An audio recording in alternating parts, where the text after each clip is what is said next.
Bonjour à tous, bienvenue sur la chaîne YouTube Mécanique Sportive, c'est Nicolas. Aujourd'hui je suis dans le Mercedes EQS SUV, donc le tout dernier véhicule de chez Mercedes, et je vais vous faire une vidéo comme promis sur l'essai de tous ces écrans. Et en plus on bénéficie de l'hyperscreen aujourd'hui, donc avec 3 écrans ici. Je vais vous montrer tous les menus, toutes les configurations possibles, et c'est tout ce qu'on va retrouver dans le dernier MBUX qu'on retrouvera également sur les autres modèles de la marque. C'est parti, je vous montre tout ça. On commence par l'écran derrière le volant, ensuite l'hyperscreen, et ensuite celui tout à droite.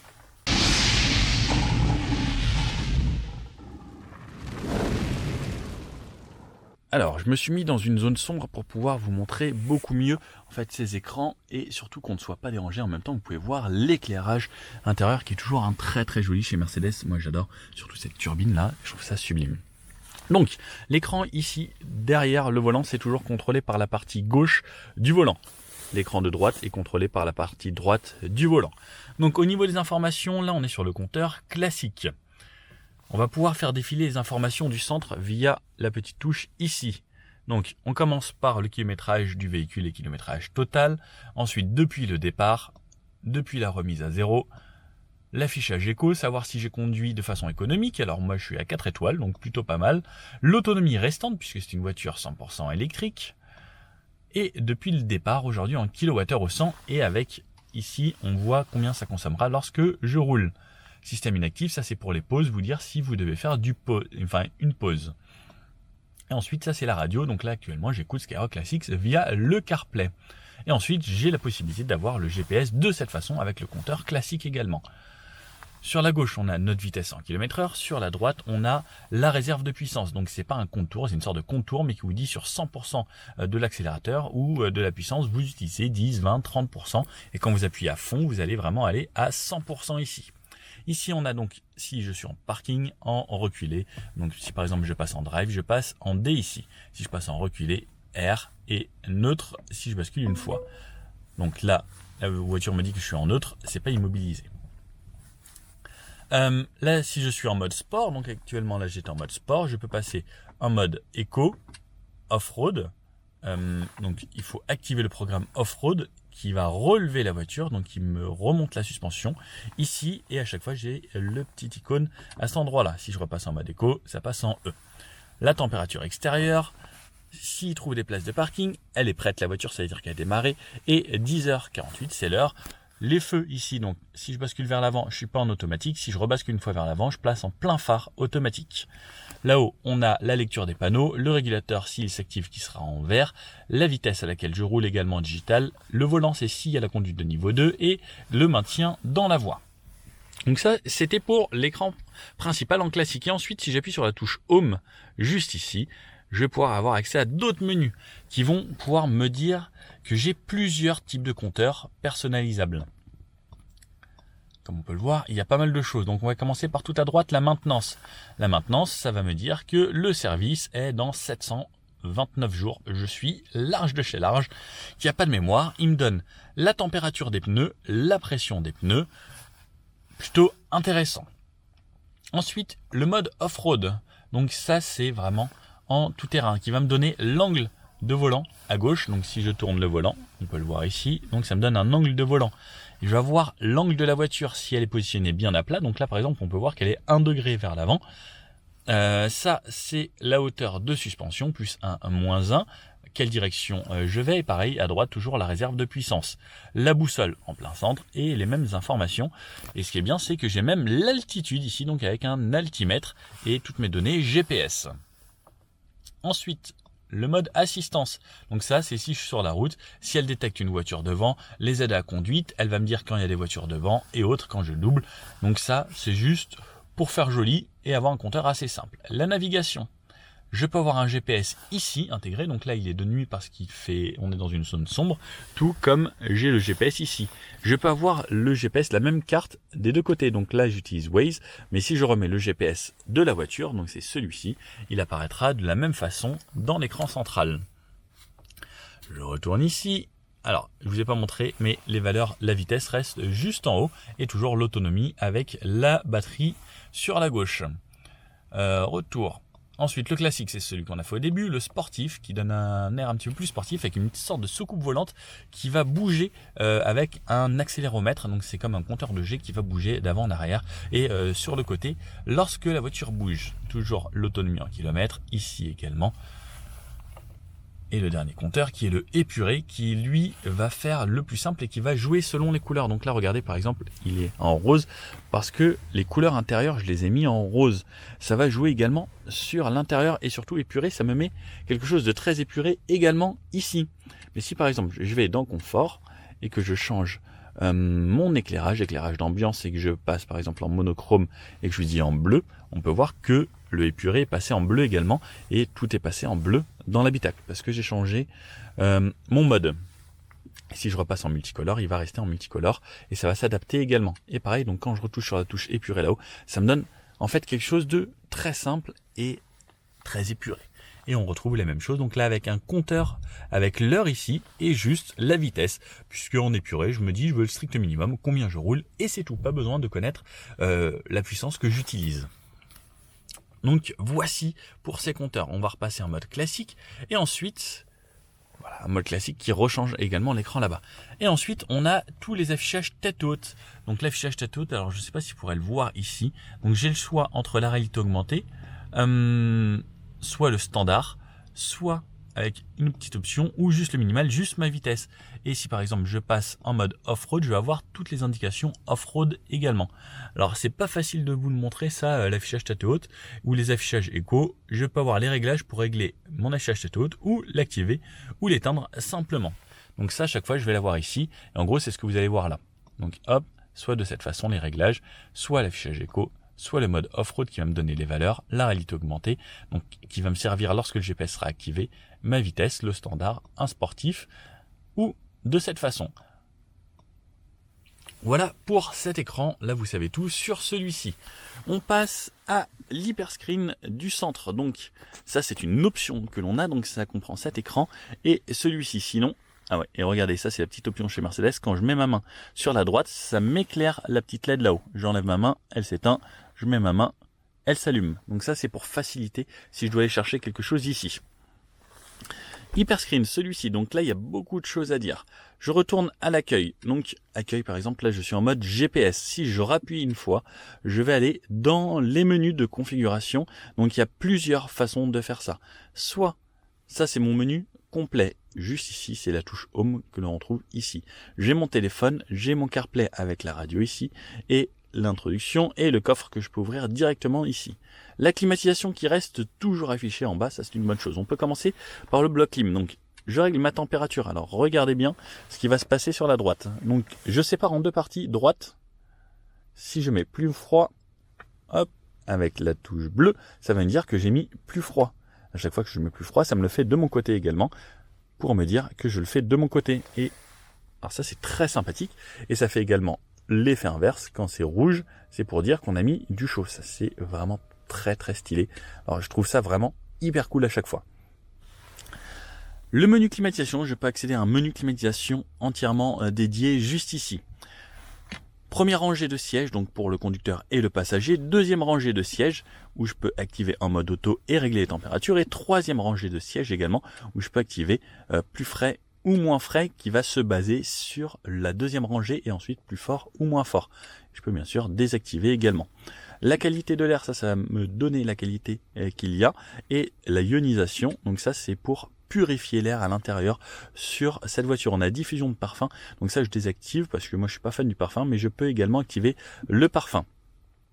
Pré-climatisation, ça c'est si je règle la voiture pour tous les matins. Je veux partir tous les matins à 8h et je veux que dès que je programme la voiture et tous les matins à 8h, ce sera réglé. Activer lors du déverrouillage, ça veut dire que par exemple, dès que j'ouvre la voiture, ça peut m'activer la climatisation. Ça aussi, c'est une bonne chose si on sait que par exemple, hop, je l'ouvre de la maison, elle commence à chauffer par exemple 30 secondes avant que j'arrive devant. Ou sinon, avant que je démarre ou que je mette le contact vraiment. Donc ça, c'est la climatisation. Et sur la première rangée, on peut régler où est-ce qu'on va être ventilé, synchroniser la gauche et la droite, activer, ou il y a des modes éco. Donc il y a le mode confort, éco plus. Donc ça va jouer sur l'état de la batterie. Donc par exemple là, je suis en mode confort. Ma batterie elle me dit 154 km et max 182. Si je mets éco plus, voilà, ça me le dit pas tout de suite, mais normalement ça joue également sur la batterie ici. Alors là c'est parce que je suis pas forcément mis à une autre température et qu'il n'y a pas une grosse différence aujourd'hui. Voilà, pour le désembuage, c'est ici également, avant, arrière, et je peux mettre la clim en mode auto bien sûr. Là on a le GPS, donc de cette façon, très réactif, on peut voir la carte, c'est plutôt qualitatif. Je zoome. Je peux programmer, comme c'est une voiture électrique, un aller, par exemple, à, je vais dire, Marseille. J'aime bien faire des longs trajets. Donc elle va me trouver Marseille qui est à 600 km. C'est parti. Donc elle va me trouver les points de charge tout le long. Donc calcul l'itinéraire. Alors là je suis dans un sous-sol, ça va pas forcément capter.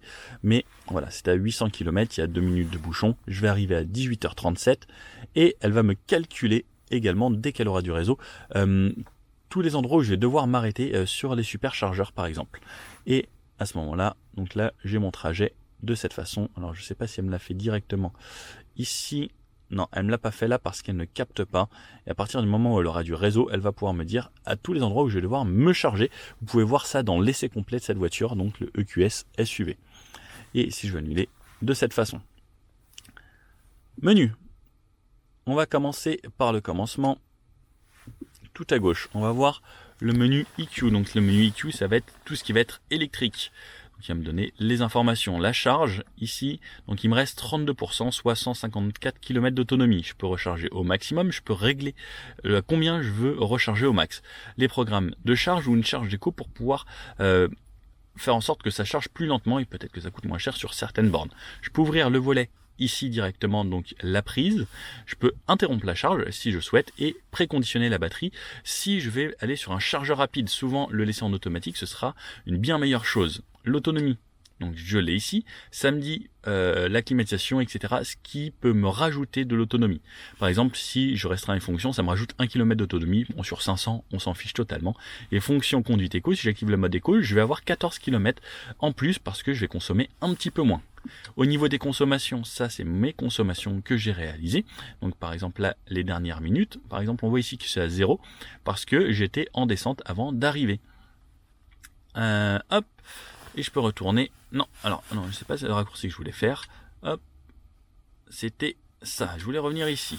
Les applications, donc ça c'est les apps Mercedes qu'on va pouvoir télécharger. Mercedes Me, la météo, navigateur pour aller sur internet, un jeu, des jeux ici comme on peut le voir avec quelques jeux Sudoku et mode jeune conducteur. Energizing Coaching, ça c'est qui va vous mettre des ambiances, qui va vous mettre de la musique, qui va pouvoir vous faire bouger les sièges. Si vous avez des sièges massants, ça peut vous mettre du massage. Une galerie, ça va être avec des photos. Ça c'était les apps. Le store, c'est si on veut acheter des apps. Alors c'est pareil, là il faut être connecté. Je suis pas connecté comme je suis dans un souterrain. Les réglages de la voiture, là il va y avoir aussi pas mal de réglages. Donc ce qui est bien, c'est trié par dossier. Assistance, véhicule, éclairage, système et info. Donc là on va voir toutes les aides à la conduite. Assistant de régulation distance active, ça veut dire est-ce qu'on veut le régulateur adaptatif. Assistant directionnel, et ça c'est est-ce qu'on veut la conduite de niveau 2, c'est est-ce que vous voulez que le volant tourne tout seul. Assistant au changement de voie, c'est est-ce que vous voulez que la voiture vous aide au changement de voie, pardon. Et le Downhill Speed Régulation, c'est est-ce que lorsqu'on est en off-road, vous voulez activer que la voiture descende tout doucement automatiquement. Ensuite, dispositif anti-collision et l'ESP. Donc l'ESP, ça va être le traction control. Freinage d'urgence, est-ce que vous voulez que ce soit actif? Franchissement de ligne, est-ce que vous voulez qu'il vous le dise lorsque vous franchissez une ligne sans mettre le clignotant? Et l'assistant d'angle mort actif, est-ce que vous voulez qu'il vous dise quand il y a quelqu'un dans votre angle mort? L'assistance, ensuite, assistance de signalisation routière, est-ce que vous voulez qu'il vous lise les panneaux ou pas? Les feux de circulation, est-ce que vous voulez qu'ils s'affichent lorsqu'on s'arrête à un feu? Est-ce que vous voulez qu'ils vous affichent l'écran ici avec le feu qui est en caméra et l'attention assise? Est-ce que vous voulez qu'ils vous disent de temps en temps si vous devez faire des pauses? Les caméras. Ouvrir le cache caméra. Si je veux aller nettoyer par exemple la caméra arrière, ça va m'ouvrir la caméra à l'arrière. Activation basée sur le GPS, par exemple, est-ce que vous voulez enregistrer des endroits où lorsque vous rentrez à la maison, ça active les caméras ou pas? Le stationnement. position d'image de stationnement. Est-ce qu'il voulait qu'ils vous disent qu'il y a des places de parking sur le côté ou pas? Régler les signaux d'alerte, donc ça va être les bip bip. Réduction du son, est-ce que vous voulez que ça baisse la musique lorsque vous passez la marche arrière? Parce que souvent on sait qu'on baisse la musique quand on se gare, c'est pour avoir plus de concentration. Moment de l'alerte, alors à quel moment vous voulez qu'il vous alerte? Est-ce que quand on est vraiment proche ou pas? Et aide aux manœuvres, est-ce que vous voulez qu'il vous aide à sortir ou à rentrer sur une place? Ensuite, les réglages du véhicule. Donc là, pareil, on retrouve encore pas mal de choses. Conduite, l'expérience sonore. Est-ce que vous voulez activer un son dans la voiture? Alors là, ça va pas le faire forcément. Là. Voilà. Et c'est pareil, donc ça joue également lorsqu'on va accélérer avec cette voiture. Hop. Limite en pneus hiver, si vous mettez des pneus hiver qu'on ne doit pas dépasser 150 km/h par exemple. Relèvement basé sur le GPS, si vous relevez la voiture, par exemple pour des très gros dodanes ou des entrées de parking, ça peut être bien avec une voiture de sport, mais ça peut le faire ici. Mode chaîne à neige si on va au ski, mode extra lent. Alors ça, c'est pas forcément utile. Et en plus, ce qui est bien, c'est qu'on a des infos. Lorsque la pédale de frein est relâchée, cette fonction permet au véhicule de démarrer lentement en position D ou R, même si la pédale d'accélérateur n'est pas encore enfoncée. Ça veut dire que ça vous fait, vous savez, hop, la voiture recule quand même ou avance toute seule. Le type de remorque et mode station lavage si on va faire du lavage. Dans le confort, on va voir aide à monter à la descente. Donc est-ce que vous voulez que le siège se recule et le volant se bouge pour que ce soit plus facile? Et le store de toit, est-ce que vous voulez que le store de toit soit actif ou pas? Bon. Protection des occupants.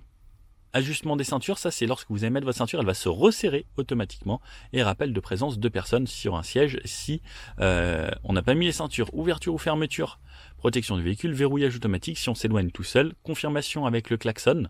Donc hop, non ça va pas me le faire. On peut avoir le sonore et rebattre les rétroviseurs. Dynamic Select, ça va être les modes de conduite. Donc demande au démarrage, est-ce que vous voulez qu'il vous demande à chaque fois qu'est-ce que vous voulez choisir? Donc non, on le laisse en automatique.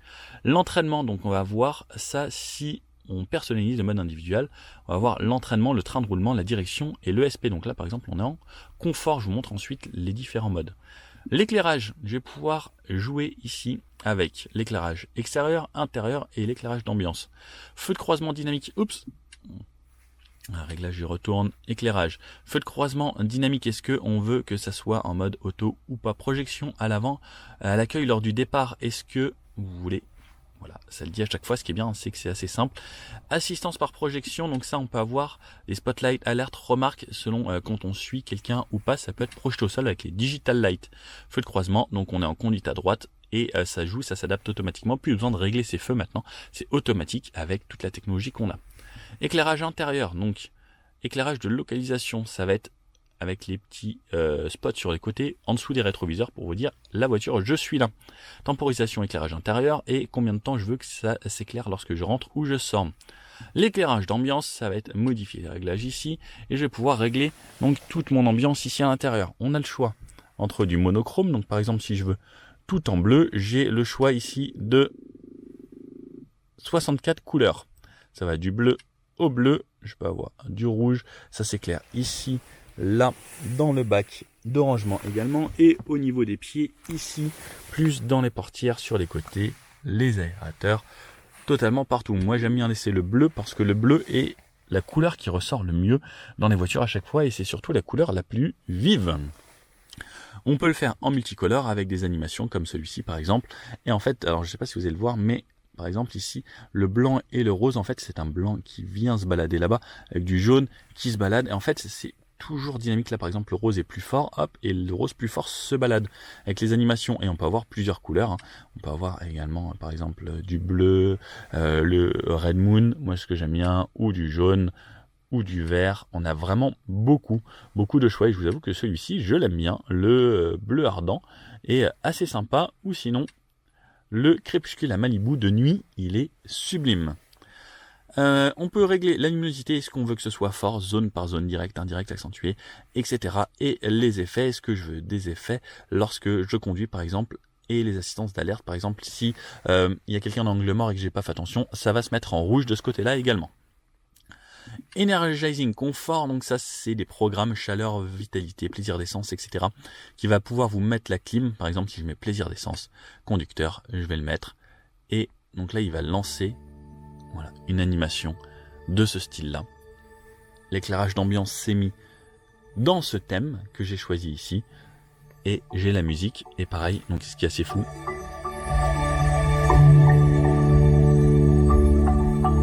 Le son est juste dingue, en plus il y a des très belles basses, et le son de ce programme est vraiment dingue. Voilà pour ça. Ensuite, on retourne ici. Donc ça, c'est ce qu'il y avait dans les réglages, et on peut avoir en confort directement. En fait, il y a plein de choses qui se regroupent également. On a toujours la touche retour ici. Téléphone, ça va être avec votre téléphone. Si vous le connectez, par exemple, là, ici, ben voilà, ça, c'est les amis que j'ai appelés. Fred, Émeric, Federica. Hop, la radio. Je vais avoir tous mes spots radio. Donc là, Skyrock classique. Ici, ça me dit que ça capte pas parce que je suis dans un parking souterrain. Je peux avoir le tuning, le favori et changer de radio directement ici. Le mode off-road que je vais pouvoir activer de cette façon qui va me donner des informations supplémentaires. Donc sur... Ah, oups. On revient ici, mode off-road, la suspension qui va travailler ici, l'angle de volant, la hauteur de caisse, à quel endroit je suis, l'altimètre, l'entraînement, la puissance que je vais avoir ici, et je peux modifier à chaque fois les pressions de pneus, par exemple, température de pneus, position GPS, et je peux modifier à chaque fois les deux pour avoir les informations que je souhaite. Je peux désactiver le SP en étant ici, je peux remonter la hauteur de caisse, donc là par exemple ça me relève la voiture. Retour. Les informations ici de conduite, par exemple si la batterie est en train de rouler, prête à rouler, les informations sur le véhicule, par exemple la pédale d'accélérateur, là j'appuie sur la pédale. Alors là comme j'ai activé les bruits, écoutez, quand je suis à fond ou pas à fond. Donc ça c'est le bruit que j'ai activé tout à l'heure. On peut voir le volant, les roues qui tournent, l'avant, l'arrière, et comme on a 4 roues directrices, regardez bien, les roues arrière vont également se mettre. Alors je ne veux pas ça, et regardez, l'avant et l'arrière tournent. Donc là on peut voir 7,5 degrés, 7,5 dans ces conditions. Et si je recule, ça peut jouer également. Hop, je vais me remettre droit, hop, et je vais me remettre en parking. Et en parking, les roues arrière se remettent tout le temps à zéro. Pareil, les niveaux déclivité et autres. Retour, et ensuite je vais avoir mes infos et mon CarPlay. Donc mon CarPlay qui est soit en filaire, soit sans fil. Et regardez la taille du CarPlay, c'est juste gigantesque. Pareil, c'est très réactif et j'ai toutes mes informations. CarPlay, je peux me remettre Google Maps si je veux, ou Waze, ou ce que je veux. Ensuite, avec cet écran, j'ai des raccourcis à partir du haut si je veux partager le contenu. Par exemple, hop, si je veux allumer cet écran, hop, éteindre écran ou l'allumer. Donc si je veux laisser les étoiles ou pas. Et comme je disais, cet écran, il faut absolument qu'il y ait quelqu'un d'assis de ce côté-là pour pouvoir le gérer. Je vais avoir les raccourcis de voiture juste ici. Donc ça, c'est les raccourcis que je vais avoir également ici. Lorsque je vais appuyer sur la touche voiture, je vais accéder à ces raccourcis ici. Activer l'affichage tête haute, désactiver le SP, le mode lavage, chaîne, relevé de niveau, avertisseur sonore si on dépasse la limite, LED aux descentes, si on fait du tout-terrain, le parctronique, le franchissement de ligne, l'assistant de conduite de niveau 2, l'alarme volumétrique, protection anti-soulèvement, et je peux ici sortir mon crochet d'attelage et retourner à tous les réglages de la voiture directement comme on avait dans réglages tout à l'heure. Voilà pour cet écran, normalement là vous savez tout. Ce qui est bien aussi, c'est qu'on a toujours le rappel CarPlay ici, une touche qui est en direct, je crois que c'est obligatoire, Apple l'oblige lorsque vous voulez le CarPlay. Là où vous avez quelques informations comme l'heure, le réseau et savoir si la voiture capte. Alors je vais essayer un truc. Hey Mercedes. Je vous écoute. J'ai froid. Ok. J'augmente la température à 19 degrés. Voilà. Et grâce à ça, on va pouvoir utiliser les commandes vocales. Et par exemple, quand je parle, regardez, on voit qu'elle m'écoute. Donc ici, ça joue un petit peu sur le bleu. Et à chaque fois que je vais lui parler, elle va faire les actions que je lui ai demandées. Hey Mercedes, ouvre le store. Désolé, mais pour cela, j'ai besoin d'une connexion Internet. Ah, voilà. Donc en fait, des fois, il y a certaines actions où elle a besoin d'être en extérieur et pas dans un parking. Hey Mercedes, ouvre le store. D'accord. Voilà. J'ouvre le store du toit ouvrant. C'est parce que je lui avais beaucoup parlé juste avant, mais elle peut quand même m'ouvrir le store directement comme ça. Je peux dire. Désolé, mais pour cela, j'ai besoin d'une... Que souhaitez-vous faire? Mets l'éclairage intérieur en bleu. Ok. Je change la couleur. Voilà, il y a plein d'actions que vous pouvez faire comme ça. Hey Mercedes, Je vous écoute. allez à Marseille. J'ai trouvé ces résultats-là. Où souhaitez-vous aller? Donc là, vous pouvez tout faire quasiment en commande vocale, ce qui est quand même plus intéressant également avec cette voiture plutôt que de toucher à tout. Que souhaitez-vous faire? Et vous pouvez annuler avec la touche retour ici. Allez, je vous montre le petit écran qu'il y a à droite. Donc, vu de ce côté-là, comme on peut voir, j'ai mon écran, celui-ci est là-bas. Enfin, c'est juste magnifique. Et pareil, j'ai mon aérateur ici avec tout mon éclairage. Donc, une fois que je suis assis, ça me déverrouille la touche ici, allumer l'écran. On peut personnaliser son profil, par exemple. Je peux me créer un profil et dire, voilà, je Nicolas. Donc, sans utilisateur, on va se mettre celui-ci. Bienvenue. Donc là, par exemple, on peut voir qu'il y a le mode ici off-road que j'avais laissé la dernière fois. J'ai mon écran ici et on a un MBUX comme on a sur une petite classe A, par exemple, avec cet écran qui est, vous savez, souvent on a les deux, donc celui-ci et celui-ci, donc qui sont au centre. Sauf que là, on a l'hyperscreen et là, j'ai celui-ci rien que pour moi. Donc en gros, j'ai toutes les informations qu'il y avait disponibles ici. Je ne vais pas vous le remontrer à chaque fois tout ce qu'il y a, mais je peux gérer également la musique d'ici, par exemple radio, à cet endroit-là. Alors là, je l'ai pas, mais par exemple médias, je peux remettre les médias si j'avais connecté quelque chose. J'avais rien connecté. Bon, je peux rechanger également l'éclairage d'ambiance, cinétique des sièges, le confort, et je peux régler également ça d'ici. Bon, c'est un petit peu gadget, c'est en gros tout ce que vous avez là, mais vous l'avez redécalé ici. Par contre, ensuite, il y a d'autres choses. On peut quand même avoir ça, la lecture via les haut-parleurs du véhicule ou dans mon casque Bluetooth. Donc je peux connecter ici, si je veux, un casque Bluetooth pour écouter différemment ce que j'ai sur cet écran de celui-ci. Si le conducteur veut écouter sa radio, par exemple je vais écouter FG Chic de ce côté-là et Crooner Radio de ce côté-là, eh bien je peux me connecter une radio différente et me mettre mon casque Bluetooth. Ça c'est une bonne chose. Et ensuite, donc je le connecte ici mon casque et ensuite je pourrais régler moi ma radio différemment de ce qu'il y a là.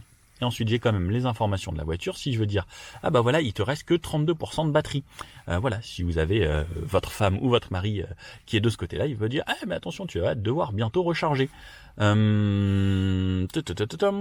DC. Donc là par exemple, ce qui est bien, ça je ne le savais pas. Regardez, là on peut me recharger à 103 kW max parce que la batterie n'est pas encore en température. Ça c'est très intéressant. À 32%. Ça c'est cool de le savoir. Qu'est-ce qu'il y a d'autre d'intéressant ici? Ça, voilà, je peux basculer d'un écran à l'autre, partager du contenu. Oh, c'est bien, une petite animation quand je fais ça. Hop, je peux partager là. Ce qu'il y a sur l'USB, ok. Là, je peux rechanger mes radios. Alors, comme je vous disais, ici, comme on est dans son terrain, on ne capte pas. Et ensuite, je peux régler la climatisation. Ah. Ah si. Je vais capter un truc. Oh, j'ai le volume ici. Et on a l'impression que c'est haptique, tellement le bruit est fort. Mais en fait non, c'est juste un son qui ressort lorsque l'on modifie. Bon, voilà pour cet écran également.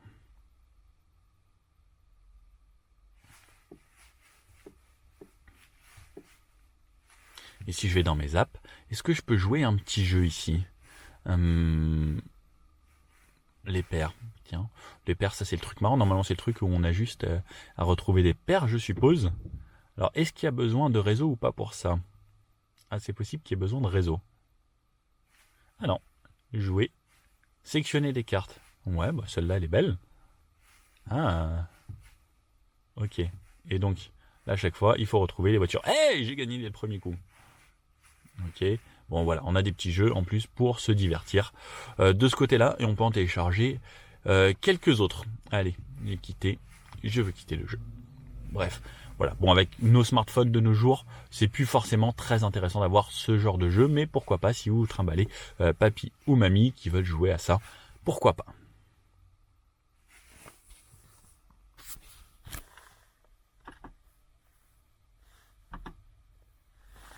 Au niveau de l'éclairage de ces voitures, on a des LED ici, on a des LED là-bas, et c'est éclaire plutôt bien. Bon, j'espère que cette vidéo vous a plu. N'hésitez pas à mettre dans les commentaires si vous voulez que je fasse plus de vidéos de ce style-là dans les voitures comme ça, les voitures de base, les voitures haut de gamme. Et s'il y a des modèles que vous souhaitez que je fasse, n'hésitez pas à me le mettre dans les commentaires. Si ça revient, je pourrais peut-être le faire pour vous. Bon, je vous dis à bientôt pour une prochaine vidéo. N'hésitez pas, le petit pouce bleu comme ça, à commenter, à partager. Et je vous dis à bientôt. Ciao!